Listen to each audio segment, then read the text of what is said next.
സംഘർഷം ശക്തമായി മുന്നോട്ട് പോകുന്നതിനിടയിൽ ഇന്നലെ ട്രംപിൻ്റെ ഒരു പ്രസ്താവന വന്നു.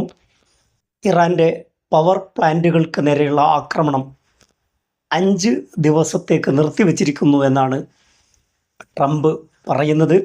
പരസ്പര വിരുദ്ധമായ ആ പ്രസ്താവനകളാണ് ട്രംപ് നടത്തിക്കൊണ്ടിരിക്കുന്നത്. ഇറാനുമായുള്ള ചർച്ച പുരോഗമിക്കുന്നു എന്ന് അദ്ദേഹം പറയുന്നു. പക്ഷേ ഇറാൻ ശക്തമായി ഇങ്ങനെ ഒരു ചർച്ച നടന്നിട്ടില്ല എന്ന് വ്യക്തമാക്കുകയും ഒരു വിധത്തിലുള്ള സീസ് ഫയർ സാധ്യതകളും തങ്ങളുടെ മുമ്പിൽ ഇല്ല എന്ന് വ്യക്തമാക്കുകയും ചെയ്തിരിക്കുകയാണ്.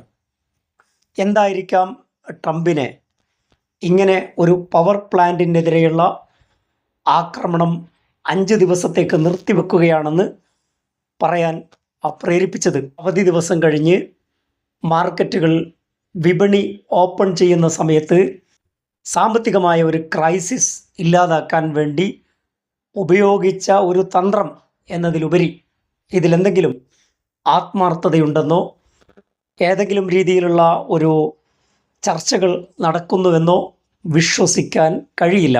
ഇറാൻ വിദേശകാര്യ മന്ത്രാലയം ചർച്ച നടന്നിട്ടില്ല എന്ന് വിശദീകരിക്കുന്നു. ട്രംപിൻ്റെ പ്രസ്താവന കാരണം ഓയിൽ പ്രൈസിൽ ഗണ്യമായ കുറവ് വരികയും ഓഹരി മാർക്കറ്റിൽ ഉണർവുണ്ടാവുകയും സ്വർണ്ണവില മെച്ചപ്പെടുകയും ചെയ്തു.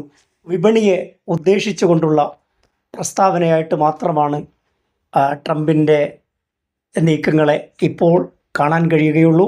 ഇറാനിലും ടെഹ്റാനിലും ഇപ്പോഴും ബോംബ് വർഷം നടന്നുകൊണ്ടിരിക്കുകയാണ്. ചർച്ചകൾ തീരുന്നതുവരെ ആക്രമണം തുടരും എന്ന നിലപാടാണ് ഇസ്രായേലും സ്വീകരിച്ചിട്ടുള്ളത്. ട്രംപിൻ്റെ ഭ്രാന്തമായ ഇത്തരം ജൽപ്പനങ്ങൾക്ക് എന്തെങ്കിലും ഡിപ്ലോമാറ്റിക് ഇമ്പാക്റ്റ് ഉണ്ടാകുമോ എന്ന കാര്യത്തിൽ സംശയമാണ്.